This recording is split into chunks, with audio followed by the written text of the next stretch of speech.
tetap bersih dan asri. Baik anak-anak Ibu, sebelum kita mulai melaksanakan kegiatan gotong royong, Ibu mau menyampaikan terlebih dahulu. Dari langkah kecil kita bisa melangkah lebih besar. Nah, hari ini dari langkah kita menjaga kebersihan sekolah akan menjadikan sekolah kita ini menjadi sekolah yang bersih. Nah, sekarang pemerintah sedang menggalakkan adanya istilah ekoteologi. Nah, ekoteologi ini adalah sebuah program untuk menjaga supaya lingkungan ini tetap bersih, indah, asri, dan lingkungannya menjadi lingkungan yang damai.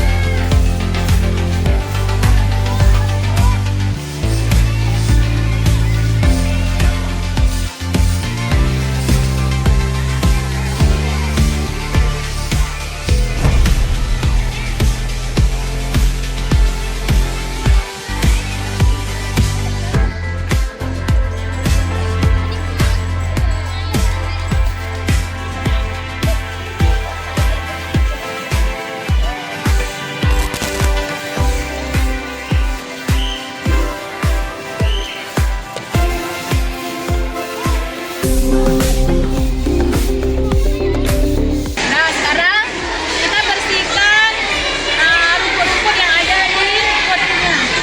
Nah, gunanya kenapa kita harus membersihkan rumput?